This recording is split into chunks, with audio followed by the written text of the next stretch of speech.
Bien. Ya. Entonces, cuando se da este escándalo de la corrupción en el Perú con la ley de la consolidación, que se acuerda que era, pues, básicamente que el Estado les decía a los peruanos, ¿no? Si ustedes han participado o han colaborado en algo con independencia, el Estado les reconoce un pequeño pago por ello, ¿no? Y se les da pues un reconocimiento o plata en su mayoría. Y la gente pues empezaba a estafar, ¿no? Y ponía en un papel, yo he dado 5 caballos para la independencia. Ni siquiera la gente había nacido en esa época, pero lo ponía, ¿no?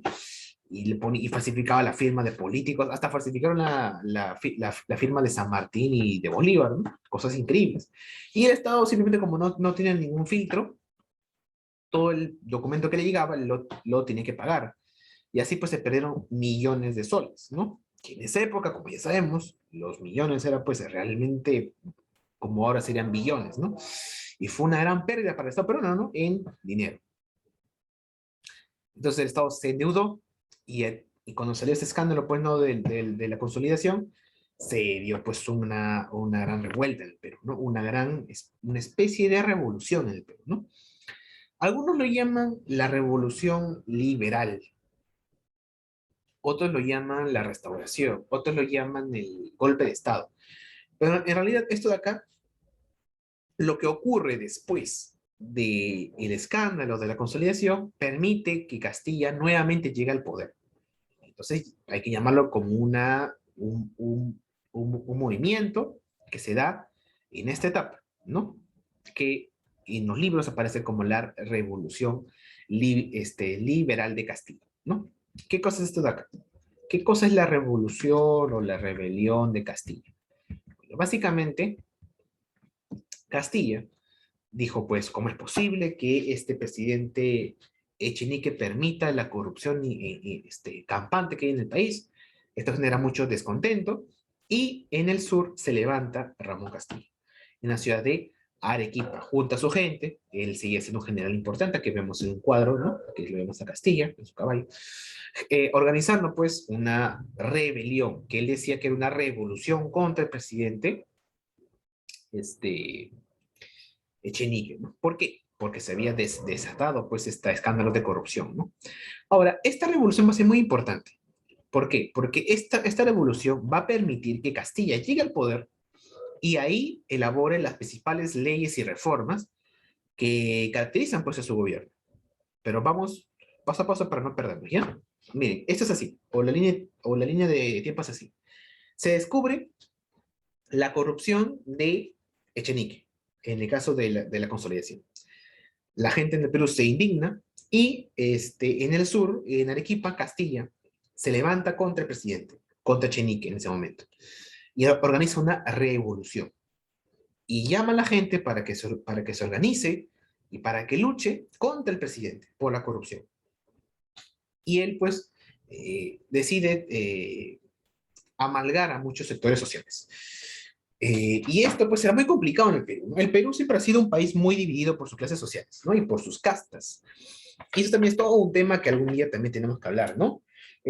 Con ustedes siempre he tratado de ser lo más real posible y lo más honesto posible con respecto a la historia. Y siempre me he referido a que hay como que dos historias, ¿no? Una historia que es la oficial y una historia que es la no oficial, ¿no? Y en la historia no oficial se encuentra pues todo lo que hemos visto, lo que a veces les he comentado por ahí, ¿no? La historia de la pobreza, la historia de la desigualdad, la historia del racismo que hemos hablado mucho en la historia, ¿no? Aquí también se incluye, o se podría incluir, la historia de la discriminación y del clasismo en el Perú también, porque cuando Castilla estaba aquí, y cuando organizó su revolución contra Echenique, les dijo, no, peruanos, hay que unirnos contra Echenique, apóyenme para tomar el poder y restaurar o hacer grandes cambios en el Perú, ¿no? Y la gente, pues, ¿qué cosa le decía? Bueno, ya, pero ¿qué peruanos? ¿A qué peruanos les hablas? ¿A los criollos? ¿A los mestizos como tú, Castilla? ¿A los indígenas, que en esa época le decían indios? ¿O a los esclavos? ¿A quién les hablas? Porque hay muchos peruanos, hay muchos países, hay muchos Perús dentro del Perú.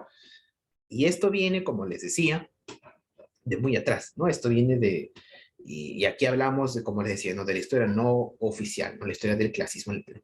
Desde la época del virreinato, el Perú ha sido pues un estado muy clasista. Ustedes saben que, bueno, el año pasado llevaron ustedes lo que es el virreinato en la historia del Perú, ¿no? Bueno, los que si llevaron conmigo el año pasado, en, los que estaban en segundos de secundaria, por ejemplo, ahí llevamos lo que es la historia del virreinato en el Perú. Y ahí explicamos que habían castas, ¿no? Pero igual se lo reflejo, se lo refresco para que lo tengan un poco presente. Este, a ver, ¿cómo les explico esto? Básicamente, en el Perú, eh, había lo que son castas, ¿no? Es muy complicado, es muy extenso, pero vamos a definirlo así en sencillo. En el Perú había muchas castas. Una casta, ¿qué cosa era? Un grupo social que estaba unido por su ascendencia. Eso venía desde la colonia, ¿no? Los españoles, cuando llegaron a conquistar el pecho de los incas, del Tahuantinsuyo, había muchos grupos indígenas, ¿no? Pero los españoles llamaron a todos esos pueblos como indios, ¿no? Sean de donde sean, todos eran indios para los españoles. Y luego llegaron más españoles, y las familias ya de los españoles se hicieron llamar como criollos, ¿no? Los españoles que nacían acá en el Perú, en América, eran criollos, ¿no? Y se crearon castas. Los criollos eran los que tenían más poder porque eran los que habían conquistado el Perú. Luego estaban los mestizos, la mezcla entre español e indígena, ¿no? La gran mayoría. Luego estaban los indios, los que estaban aún, los que seguían manteniendo las costumbres indígenas y su modo de vida y su origen étnico, ¿no? Y luego los españoles también trajeron a esclavos desde África, ¿no? Acá al Perú. Pero también ustedes saben que todas las poblaciones cuando están juntas se tienden a mezclar, ¿no? Y hubo una gran cantidad de mezclas entre estos grupos sociales. Y se crearon muchas castas. Entonces, cada casta era un grupo que estaba en base a su origen, a su estatus social y a su color de piel. Y esos eran las castas, que se mantuvieron después de la independencia, porque la independencia también es una lucha pues entre poderes, ¿no? Y en la independencia los criollos fueron los que vencieron a los españoles y los criollos tomaron el poder del Perú y eso es lo que entendemos como independencia, ¿no? Independencia del Perú, la época de los militarismos, todos eran criollos, hasta que llega Castilla, ¿no? Que Castilla es mestizo. Pero, ¿por qué explico todo esto? Porque hasta la época de Castilla, hemos pasado por la época del Guano, ya estamos en el segundo gobierno de Castilla, aún se mantenía muy fuertemente las castas en el Perú. Aún había muchas castas. Si no, pues no le hubiesen llamado mestizo a este presidente, ¿no? Que era mestizo, que en ese momento nunca había llegado pues un mestizo al poder. Castilla fue el primero en eso. Y había, como les digo, muchos Perús en ese momento. Habían los indígenas por allá, los criollos en el poder, los mestizos como Castilla en el pueblo, los indios en el campo, como se llamaban en esa época, y los esclavos. Entonces, vuelvo al punto donde empezamos todo. Castilla organiza esta rebelión, esta revolución desde Arequipa para tomar el poder y les dice a los peruanos que nos unamos para sacar a Chenique y instaurar un nuevo gobierno. Pero la gente en general les explica, les dice, pero Castilla, ¿a qué peruanos tú les hablas? Hay muchos Perús, ¿no? Están los indígenas, están los mestizos, los criollos, y había una gran distancia social entre unos y otros. Entonces, eso es importante de explicarlo. Esa es la historia del Perú también. La historia del Perú es la historia de esa clasificación social. Y eso un poco todavía ha significado una época importante, un periodo muy extenso en la historia del Perú. Y eso también explica un poco el porqué del racismo o del clasismo que existe hasta ahora en muchos sectores de la población peruana, porque eso viene desde hace siglos, ¿no? Y con Castilla, en el año 1854, que empieza esta revolución, se da cuenta de eso. Así que dice, bueno, es una oportunidad esta revolución para tratar de reducir esas brechas, ¿no? Y empezar a unificar a los ciudadanos, ¿no? Claro que Castilla lo hace no con un intento, pues, de buscar una justicia social, sino más lo hace por sus intereses, ¿no? Es la verdad, porque Castilla, ¿qué es lo que hace? Dice, bueno, vamos a llamar a todos los peruanos para unirnos y hacer una gran revolución. Ya, pero ¿qué peruanos? Todos, dijo Castilla. Vamos a asegurarles y a prometerles, tanto a los indígenas como a los esclavos, que si nos apoyan en esta revolución, a los indígenas les exoneramos sus tributos, sus impuestos, y a los esclavos les damos su libertad. Y así fue como convence Castilla a estos sectores de la población para unirse a su revolución, y es por eso que la revolución liberal de Castilla triunfa, porque Castilla llega al poder, saca a Echenique e instaura un segundo gobierno. ¿De acuerdo? Entonces, eso es lo más importante que tienen que entender. Y cuando Castilla ya está en el poder, cumple lo que prometió, con el dinero del Estado y también las ganancias del guano, como ya les expliqué antes, todas esas obras que hizo Castilla hubiese sido imposible de hacer si no fuera por el guano. Ya. Y Castilla cuando está en el poder, ya hace. Eso es lo que él más o menos ya está pretendiendo, ¿no? Y le exonera los impuestos a los indígenas y ya pues le da libertad a los esclavos. Y a partir de ese momento ya empieza a ser un poco más democrático el país, ¿no? Porque el país seguía avanzando, seguía habiendo presidentes y gobiernos, pero el Perú estaba pues muy dividido en sectores. Y eso también, como les digo, es parte de la historia no oficial del Perú, ¿no? La historia de la vida diaria de los peruanos, ¿no? De lo que había y lo que no se cuenta, ¿no? Y en esta época, pues, era realmente un caos, ¿no? Porque no había una sociedad peruana como tal, ¿no? Estaban los criollos por allá, que tenían su estado, que era la república, estaban por allá los indígenas, los esclavos, los mestizos, y cada uno tenía, pues, su propio, casi como un país entero, ¿no? Entonces, no se había hecho una república como tal, sino había muchas repúblicas en el Perú, ¿no? Y eso, pues, está mal, no se puede hacer ninguna república así. Castilla con esa revolución y con la promesa que tiene cuando llega al poder y cuando lo hace, y empieza pues a tener un poquito más de amalgamiento, ¿no? De unión entre la sociedad peruana, ¿no? Cosa que hasta ese momento no había pasado. Es por eso que también se le llama esto una revolución, ¿no? La revolución de Castilla, ¿no? Sobre todo ¿no? con el, con la ley que da, pues, ¿no? Es por eso que Castilla es el presidente más importante y más influyente de la historia del Perú, pues, ¿no? Porque nunca antes se había hecho esto. Imagínense.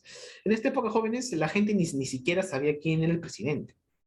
La gente, pues, en el campo, los indígenas decían, a mí de qué me importa el presidente si nunca hace nada por nosotros, ¿no? Igual acá tenemos que trabajar la tierra para el señor, ¿no? Para el hacendado, para el dueño de la tierra. El esclavo decía, pero yo, ¿de qué me sirve que haya independencia? ¿De qué me sirve que haya presidente si yo igual soy esclavo? Y los mestizos también estaban en su trabajo, ¿no? ¿Qué presidentes? Bueno, ya han derrocado al presidente Orbegoso, ahora está el presidente Gamarra. Y mañana derrocan al presidente Gamarra y está otro presidente. Entonces, ¿de qué me sirve si yo voy a seguir estando en mi tierra, en mi negocio, en mi tienda? ¿De qué me sirve? Entonces, había mucha separación entre peruanos. No se sabía muy bien, no se tenía una idea de unión nacional.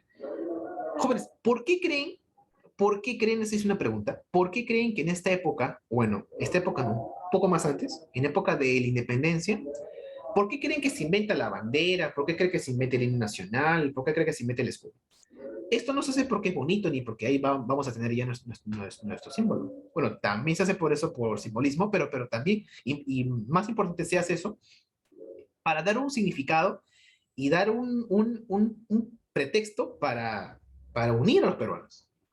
Eso se hace el escudo y uno para tratar de difundir la unión entre peruanos, porque no había una unión entre peruanos, no era pues un solo país, había muchas castas, los criollos, los mestizos, los indígenas, los esclavos, entonces no había una sociedad peruana, había muchas sociedades peruanas en un país, entonces se hace el escudo, la bandera para tratar de unir entre todos ellos, ¿no? Eso.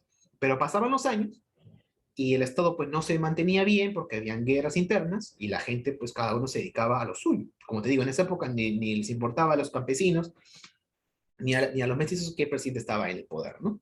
Ni siquiera votaban, pues. Si no votaban, ¿de qué les va a importar, verdad? Entonces había un alejamiento entre la política y la vida común y corriente. Si nosotros hubiésemos estado en esta época, seríamos pues, de la gente común y corriente, ¿no? Campesinos, agricultores, vendedores así en las ciudades, ¿no? Mestizos, ¿no? estaríamos dentro de los indígenas o de los mestizos, ¿no? Ahí estaríamos y no nos importaría mucho la política, ¿no? No podríamos votar y, bueno, eso era el país en ese momento. Castilla se da cuenta de eso recién en su revolución y cuando gobierna el Perú. Entonces hace esto para tratar de unificar y democratizar a la sociedad peruana. Entonces, Castilla lo hace, pues, ¿no? Castilla les promete esto a los indígenas, pero para que se unan a su revolución, ¿no? No lo hace porque, bueno, yo quiero ser el que una a todo el Perú, no, pero lo hace, pues, ¿no? Por sus intereses, para llegar al poder, pero lo hace. Y les dice, si ustedes, campesinos, indígenas, me apoyan en mi revolución, les prometo que les voy a retirar cuando yo sea presidente el tributo de los indígenas. Igual a los esclavos. Si ustedes me apoyan esclavos, cuando yo llegue al poder, les pago su libertad. Y así esclavos se unieron a los mestizos y a los criollos, e indígenas también. Y fue algo muy extraño. En un batallón tenías de Castilla, tenías a criollos, tenías a mestizos, tenías a esclavos, y todos ellos no se hablaban entre ellos. Eran como que, bueno, yo estoy con mi gente que son criollos, tú estás allá con los indígenas, tú estás allá con estos. Y eso es muy complicado. Por eso que hasta ahora, jóvenes, el Perú es un país muy complicado de gobernar, es un país muy complicado el Perú. Es por eso que hay que entenderlo en su real concepto y en su real dimensión, ¿no? En el Perú hay mucha diversidad y hasta ahora no hemos aprendido a vivir con esa diversidad. Con Castilla se da uno de los primeros intentos en eso, pero bueno, ese es otro tema. Castilla une entonces a los indígenas y a los esclavos en su revolución, y su revolución triunfa. Y Castilla llega al poder mediante esta revolución, ¿no? Y a partir del año 1855, cuando llega al poder, destona Echenique y se da inicio a su segundo gobierno. Eh, la revolución de Castilla es todo esto que te he explicado, ¿no? Castilla se indigna por la corrupción de Echenique, hace una revolución en Arequipa y llama pues a indígenas y esclavos que se unan para llegar al poder. Castilla llega al poder el año siguiente, el año 55, y estando en el poder aplica esta ley, ¿no? Esta ordenanza. Entonces, por eso se conoce esto como una revolución. Ustedes saben que cuando hablamos de revoluciones, siempre se habla de cambios, ¿no? Eso les he explicado muchas veces. Hemos hablado de la Revolución Rusa, de la Revolución Francesa, y toda revolución ese es un cambio, ¿no? ¿Y qué revolución se dio acá en el Perú con Castilla? Bueno, Castilla tomó el poder, hizo un cambio en la política y también hizo una revolución. ¿Por qué? Porque hizo un cambio social. Le quitó el peso que tenían que pagar los indígenas, le quitó el impuesto, el tributo, y le dio la libertad pues, a los esclavos. Y eso en el Perú fue un gran cambio, fue una gran revolución. Por eso que se conoce esto como la Revolución de Castilla. Porque no solamente llega al poder, sino que también le da esta ley pues, a los esclavos y a los indígenas. Es por eso que después Castilla es Castilla. ¿No? Es el presidente más influyente de la historia del Perú. Y aquí vemos... Uy, ¿qué pasó? Que se ha movido todo. No, al último está esta caricatura que les mostré hace semanas, ¿no? Donde Castilla sale pues con su... Esto lo veremos. Ahí está. Esta es la imagen más famosa de Castilla, ¿no? En las caricaturas, pero también en la vida real, ¿no? Castilla, aquí lo vemos, ¿no? Liberando a los esclavos acá y a los indígenas, ¿no? Pero vemos acá que en la caricatura hay más cosas, hay más detalles. Vemos acá a la gente pues un poco molesta, ¿no? Yo tengo que pagarle para que este esté libre, algo así. ¿No? Entonces, en el Perú todavía había ese clasismo, que se va a mantener durante décadas. Y es también parte de la historia no oficial del Perú, ¿no? Pero aquí vemos que se le está pagando a los indígenas, ¿no? Con su poncho y su sombrero, y aquí vemos a los esclavos, pues, que se le está cortando sus cadenas, ¿no? Y Castilla está en medio. Eso es Castilla, ¿no? Ya en el poder, su segundo gobierno hace esto, ¿no? Se le paga la libertad a los indígenas, a los esclavos, y a los indígenas también se les quita la exoneración del impuesto. ¿Por qué, jóvenes? Porque desde la época del virreinato, esto va desde la colonia, ¿no? Desde la época del virreinato, cuando los españoles estaban acá en el Perú, se les obligaba a los indígenas a pagar un impuesto. Los españoles decían, bueno, como esta tierra es del rey de España, y la tierra del Pirú, los españoles le decían el Pirú y después se cambia a Perú, como la tierra del Pirú ahora es de España, es del rey de España, entonces ustedes que son los indígenas tienen que pagar impuesto a su rey, ¿no? Y ese es el tributo indígena, que se mantuvo durante toda la época del virreinato. Se cortó en época de San Martín, pero luego se retomó porque no tenía dinero el Estado peruano. Así que el que mantenía al Estado peruano era el campesino, el indígena. Con sus impuestos se le pagaba pues una gran parte de su trabajo al Estado y eso, con esa plata el Estado pues hacía todo, pues, ¿no? Hacía obras, hacía guerras, todo lo que se mantenía el Estado era con plata de los campesinos y de los indígenas. Si fuera por el Estado, de repente hasta ahora seguiría pagando un tributo especial los campesinos, ¿no? Pero eso se quedó ahí y se puso fin con eso con Castilla, ¿no? Que también es una parte de una real independencia, ¿no? Porque la independencia del 21 estuvo incompleta, la independencia de nuestra independencia real estuvo incompleta, ¿no? Porque aún faltaba darle libertad a los indígenas y a los esclavos, ¿no? Que aún seguían cautivos. Eso llega recién con Castilla. Por eso es que es importante Castilla, porque les libera, pues, ¿no? Del impuesto que tienen que pagar a los campesinos y de la esclavitud, ¿no? Pero en cuestión de los campesinos, era mucho más, digamos, más extensa, ¿no? Porque eso venía desde la época de la colonia, ¿no? Entonces, se les daba, pues, una especie de obligación. Tú, por ser indígena, por ser indio, como le llamaban ellos, tienes que pagar impuestos. ¿Por qué? Porque eres indígena, porque eres indio. Y en esa época el indígena se le veía como un ciudadano de segunda clase, ¿no? Como alguien que no tiene derecho, como que no tiene deberes y como que tiene que ser enseñado, ¿no? Por los criollos, ¿no? Y había ese clasismo increíble, ¿no? Castilla dice esto ya no va y se le exonera del tributo indígena. Imagínense, ¿eh? Los indígenas pagaban impuestos solamente por ser indígenas. Y hemos explicado muchas veces en el Perú el fuerte racismo que había en este siglo, ¿no? El siglo XIX es el siglo más racista de la historia. Y que se intentaba traer a muchos europeos. Y en esta época, mientras esto pasa en el Perú, en Chile y en Argentina están asesinando a sus indígenas y en Estados Unidos peor, ¿no? En Estados Unidos ya no quedan ya casi indígenas, ¿no? Porque ya hay pasó lo que pasó. Pero este siglo es muy radical así, es muy racista, ¿no? Creen que eran ser superiores, ¿no? Todo eso. Y en el Perú, pues que era también un país muy clasista, peor incluso, ¿no? Entonces, Castilla, pues, hay una palabra, ¿no? ¿Cómo es esta palabra? Redime a los indígenas, ¿no? Los libera de ese impuesto y a los esclavos también. Pero en el caso de los esclavos, se da algo distinto. Porque en el caso de los esclavos, Castilla hace un pago. Es decir, que Castilla no dice, no, bueno, a partir de mañana los esclavos ya van a ser libres. No, eso no se podía hacer, porque legalmente los esclavos eran propiedad de sus amos. Entonces, ¿qué es lo que hizo? Les pagó a sus amos 300 pesos por la libertad de cada esclavo. Es como decir, el Estado compró una propiedad a un dueño privado. Eso fue lo que hizo con los esclavos, ¿no? El Estado le pagó 300 pesos por cada esclavo, que en esa época en el Perú teníamos algo de 25.000 esclavos en todo el país, ¿no? Y a cada uno se le pagó, pues, ¿no? 300 pesos. Y a partir de ese año se culmina con la esclavitud en el Perú, ¿no? Pero los rezagos quedaron por muchos siglos, ¿no? De un día para otro no van a ser, pues, ¿no?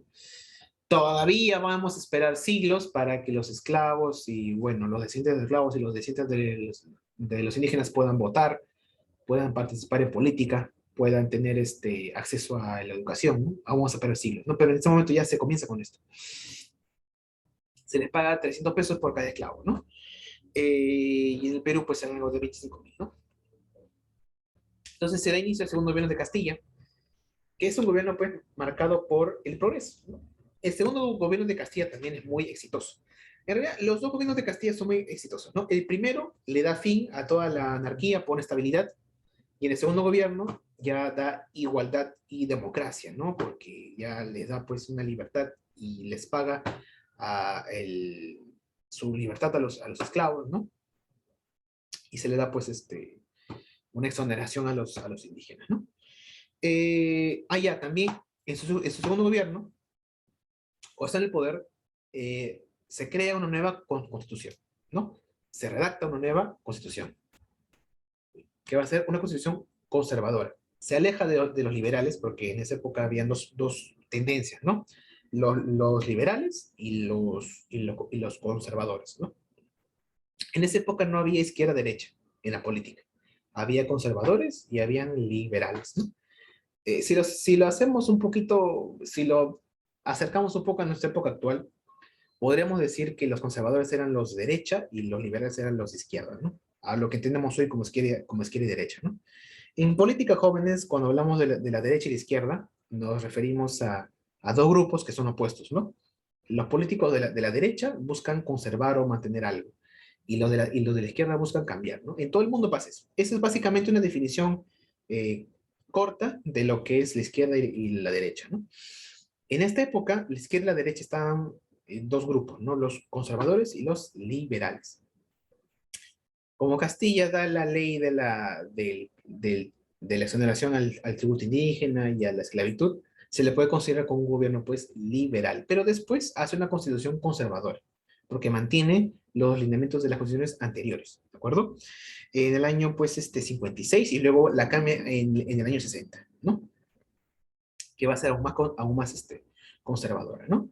La ley de la manumisión es la ley que les expliqué, del pago a los amos de los esclavos, ¿no? La ley de la manumisión es pagar a los esclavos, a los dueños de los esclavos por cada esclavo, ¿no? ¿Cuánto se pagó por cada esclavo? 300 pesos, ¿no? También acá se dan pues, muchas obras en esta época de Castilla, ¿no? Eh, muy bien. Mm, ya. También se da, pues, ¿no? La inauguración de líneas teleféricas. El progreso de la infraestructura se continúa con Castilla. Castilla fue uno de los presidentes más innovadores que hizo más obras en el Perú, ¿no? Recordemos que su primer gobierno construyó el primer ferrocarril de Sudamérica, ¿no? Que iba de Lima al Callao. En su segundo gobierno, en su segundo gobierno se va a aplicar lo que es otra obra muy importante, que va a ser un ferrocarril de Lima a Chorrillos. En esa época, Chorrillos era un pueblito lejano a la capital, ¿no? Si uno se iba a Chorrillos, se iba fuera de Lima. Era como un balneario, era una playa fuera de Lima. En esa época, Miraflores, Barranco, Chorrillos eran playas, eran pueblos bien chiquitos que se encontraban fuera de Lima. Todo lo que estaba fuera de eso era chacras. Y tenían que irse a un camino hasta Lima, y desde Lima al norte también eran puras chacras, ¿no?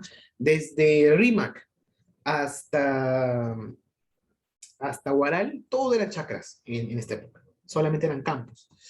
Y todas las zonas donde estamos acá nosotros, en el cono norte, eran, eran chacras, ¿no? Eran campos.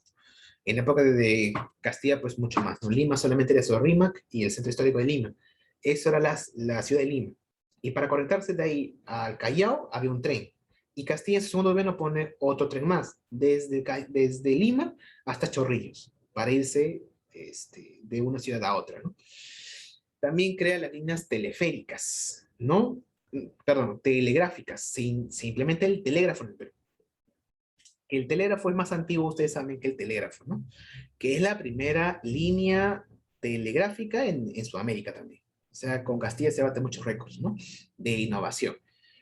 Se crea pues está el teleférico que ya les expliqué un poco, ¿no? Cuando hablamos de la Primera Guerra Mundial, vimos de que el telégrafo era un cable que se unía y mediante, ¿no?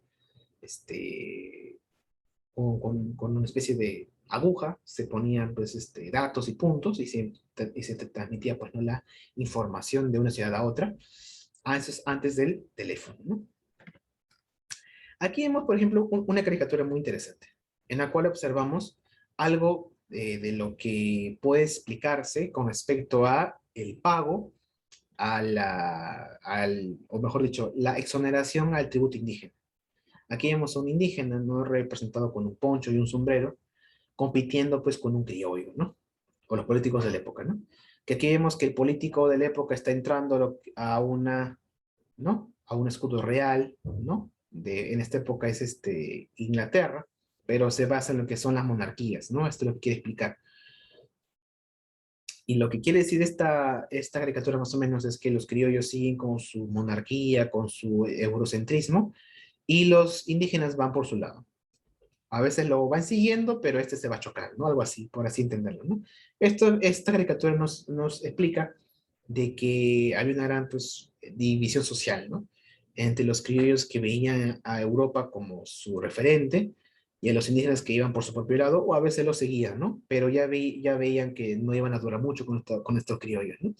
Entonces, esto habla un poco de los cambios, sociales que se dan en la época de Ramón Castillo. Hay dos presidentes en la historia del Perú con los cuales se dan los grandes cambios sociales en el Perú. Uno de ellos es Castilla, con la libertad de los esclavos en su época y la exoneración del tributo indígena.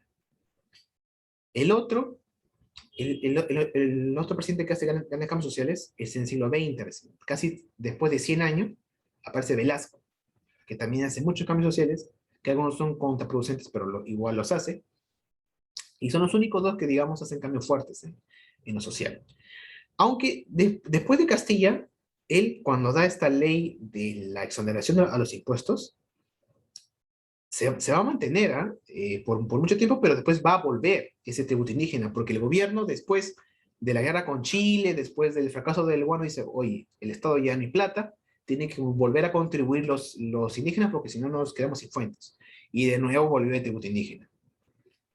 Hasta la época de Leguía, que de nuevo hace una abolición de la tributo indígena. Pero el primero en hacerlo fue Ramón Castilla. Es por eso que eso significó una gran revolución, ¿no?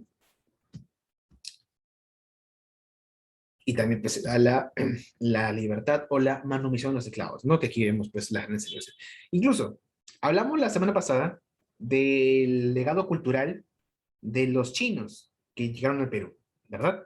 Que los chinos cuando llegaron al Perú, los famosos culíes, trajeron su gastronomía, su idioma, su cultura acá al Perú, ¿no? Ya, y en muchas zonas de la costa hay muchos apellidos que son chinos, ¿no? Como Chan, Loy, ¿no? Que son apellidos que hasta ahora están en el Perú, pero son chinos, ¿no? Y también su gastronomía, ¿no? La gastronomía china se fusionó con la gastronomía peruana, la criolla, y se fueron creando platos que hoy conocemos como platos peruanos, ¿no? Como el llanero chaufa, el lomo saltado, que son platos que vienen de China, pero acaso fueron mezclados, ¿no?